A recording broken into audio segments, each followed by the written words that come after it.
तो कॉन्फेडरेशन जो है यहाँ पे डिमांड्स रख रहा है। तो उसी के बारे में फर्दर इन्फॉर्मेशन आपको देखने को मिल रही है। यहाँ पे देखिए सर्कुलर, और यही जस्ट पैराग्राफ मैंने आपको समझाया। तो बेसिकली फिर आगे बोलते जाते हैं। National Executive Committee meeting of Confederation held on 8th February anonymously took a decision to hold gate meetings, general body meetings at all workplaces at all the stations on 10th and 11th March as an awareness program to popularize our demands among us our rank and file, reach to each member and prepare them for all kinds of trade union struggles in the near future. The charter of demands for the campaign awareness और programs are under। तो basically उनके जो demands है ये कुछ इस तरह से है। चार्टर ऑफ डिमांड्स क्या कहता है यहाँ पे, एक सबसे पहले immediately setup the committee for 8th पे कमीशन। सबसे पहली मांग जो है यहाँ पे immediately setup committee for 8th CPC, finalise terms of reference incorporating suggestions and views given by the staff side NCJCM। तो स्टाफ साइड NCJCM इनके द्वारा जो रेफरेंसेस दिए गए हैं उन चीज़ों को फ़ौरन ही आप यहाँ पे कंसिडरेशन में लेके 8वें वेतन आयोग की जो कमेटी है उसका गठन करिए।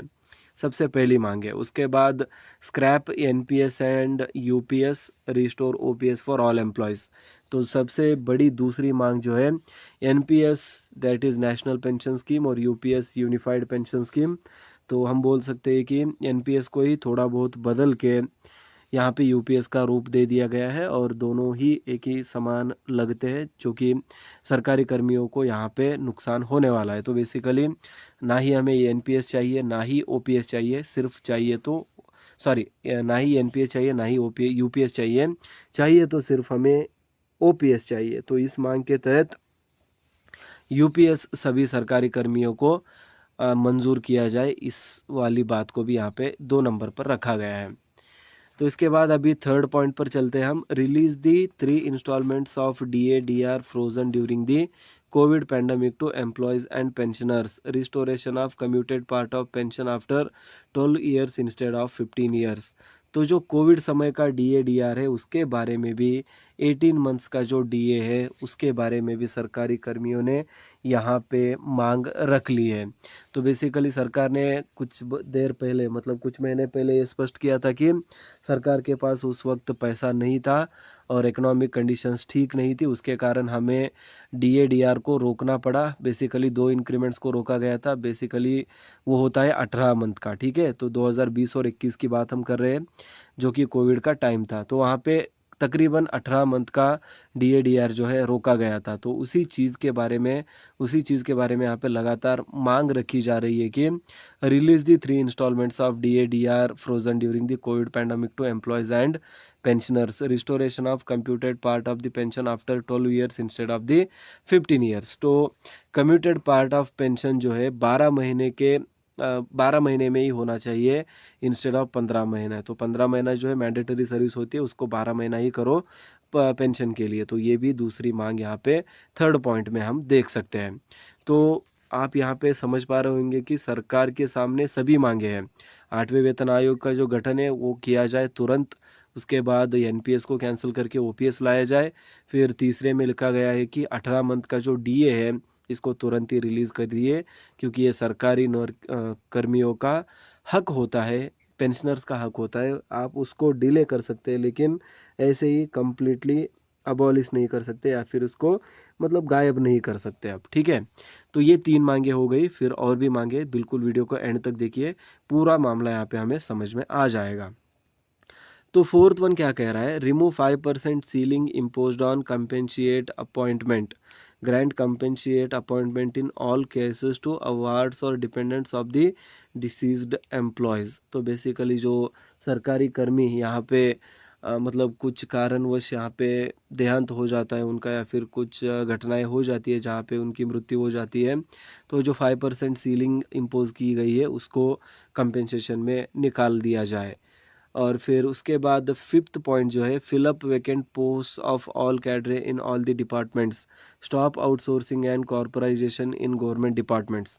तो बहुत ही बड़ी मांग है यहाँ पे जो कि बेसिकली सब लोग इग्नोर कर देंगे, लेकिन ये बहुत ज़रूरी है गाइस, क्योंकि जो सरकार यहाँ पे कर रही है कॉन्ट्रैक्चुअल बेसिस पे सरकारी कर्मियों का गठन करेंगे और कुछ कॉरपोरेट्स को, मतलब जो प्राइवेट कंपनीज होती है उनको हम काम दे देंगे, बजाय कि हम सरकारी कर्मियों को यहाँ पे नौकरी दे, हम प्राइवेट को देंगे। तो इससे सरकारी संगठन जो है वीक हो जाएगा, क्योंकि जो पार्ट टाइम या फिर जो कॉन्ट्रैक्ट बेस्ड वर्कर्स होंगे, जो कर्मचारी होंगे, वो सरकार के सामने अपनी आवाज़ नहीं उठा सकेंगे, क्योंकि सरकार उनको तुरंत ही निकाल सकती है। और उसके साथ ही साथ जो कॉरपोरेट है, वहाँ पे तो आज का भरोसा कल नहीं होता और कल का परसों नहीं होता, तो बेसिकली कभी भी उनकी जॉब जा सकती है।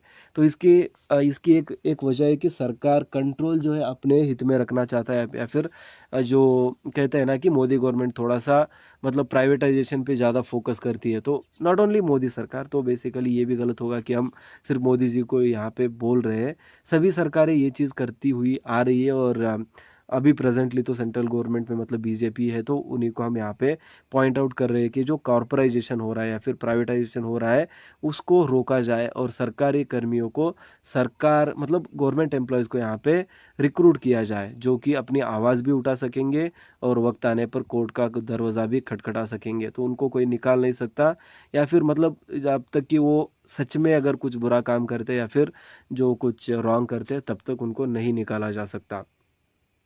तो ये भी फिफ्थ पॉइंट है, इम्पॉर्टेंट है। इससे सरकारी कर्मी और यूनियन जो संगठन है उसकी शक्ति बढ़ेगी, और जो सरकारी कर्मी है अपनी मांग को ज़्यादा बेहतर रूप में रख सकेंगे, और सरकार उसको उतना ही पॉजिटिवली यहाँ पे रिजॉल्व करेगी, क्योंकि जो स्ट्रेंथ है वो यूनिटी में होती है। जो संगठन है वो संगठन बनता है अपने कर्मचारियों से।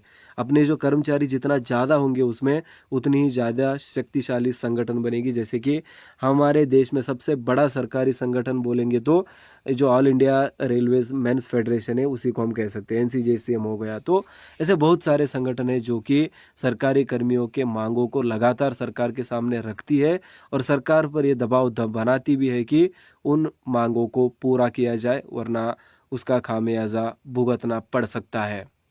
तो ये है फिफ्थ वाला पॉइंट। तो उसके बाद सिक्स्थ पॉइंट पे हम चलते हैं, जो कि कह रहा है कि ensure democratic functioning of association और federations as per JCM mechanism. तो यहाँ पे डेमोक्रेटिक रूप से एनसीजेसीएम जो संगठन होते हैं उनका यहाँ पे काम होना चाहिए। उसके बाद ए बी ऐसे दिए गए हैं, ग्रांट रिकॉग्नाइजेशन टू एसोसिएशन और federations which are pending, withdraw the derecognition orders of AIPUZ, GRC Union, NFPE and ISRO SA Union. Stop imposing Rule 15(1)(c) on service associations और फेडरेशंस। तो basically ये जो 15(c) वाला rule है, जो कि service associations और फेडरेशंस पर लगाया जाता है, उसको तुरंत ही रोक दिया जाए या फिर बंद कर दिया जाए। ये भी यहाँ पे 6 पॉइंट पे लिखा गया है। और उसके साथ ही साथ regularize casual contingent contractual laborers and GDS employees, grant equal status to employees of autonomous bodies to that of the CZ employees। तो बेसिकली जो कॉन्ट्रेक्चुअल बेस्ड नौकर्स होते हैं उनको भी यहाँ पे परमानेंट सरकारी नौकर का दौरा या फिर ओहदा दिया जाए, इसके बारे में भी आज सातवीं मांग यहाँ पे देखने को मिल रही है।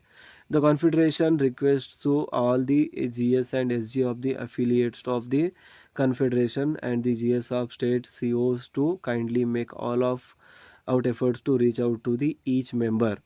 Hold the gate meetings on 10th and 11th of March, educate the members about the demands, and then convince them to be prepared for the future strugglings in order to clinch our long pending genuine and legitimate demands। तो यहाँ पे comradely yours SB Yadav, secretary general confederation of central government employees and workers, यहाँ पे देख पा रहे होंगे 10th और 11th को एक मीटिंग यहाँ पे रखी गई है, जो कि फोकस होगा उसमें, मतलब जो फोकस है उसमें ये होगा कि सरकारी कर्मी बेसिकली जो इसके बारे में अनअवेयर है, मतलब ये जो मांगे हैं इसके बारे में सभी को पता होना चाहिए, क्योंकि जैसे मैंने बोला कि संगठन बनता है सरकारी कर्मियों से। मतलब जितने ज़्यादा कर्मियों को ये बातें पता होंगी, जितनी ज़्यादा इनकी आवाज़ उठेगी, उतनी ही प्रोबेबिलिटी बढ़ेगी, सरकार इन सभी चीज़ों को मानेगी, और जो मांगे हैं मतलब लेजिटिमेट और फेयर मांगे हैं उनको सरकार अपनी तरफ से कंप्लीट करके देगी।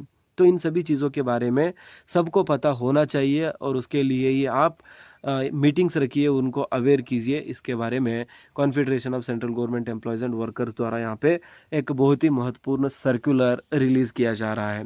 तो आप देख पा रहे हैं ऑफिशियल सर्कुलर भी आपके सामने स्क्रीन पे मैं शेयर कर रहा हूँ। Circular to all officers and bearers dear comrades and then charter of demands यहाँ पे बोला गया है कि क्या कुछ डिमांड्स यहाँ पे रखी गई है। फिर उसके बाद यहाँ पे एस बी यादव, इनका आप सिग्नेचर भी देख सकते हो। तो बेसिकली ये जो 8th पे कमीशन है उसके बारे में लगातार यहाँ पे सरकार और संगठनों के बीच में बातचीत यहाँ पे चल रही है। संगठन लगातार अपनी मांग यहाँ पे रख रही है सरकार के सामने, और सरकार को मजबूरन ये सभी चीज़ों को तुरंत ही इम्प्लीमेंट करना पड़ेगा, क्योंकि संगठनों ने कहा है कि ज़्यादा देरी होगी तो हम स्ट्राइक करने के लिए भी आ सकते हैं, या फिर हमारे पास दूसरा कोई रास्ता नहीं बचेगा तो हम स्ट्राइक भी करेंगे, उसमें कोई दो राय नहीं है।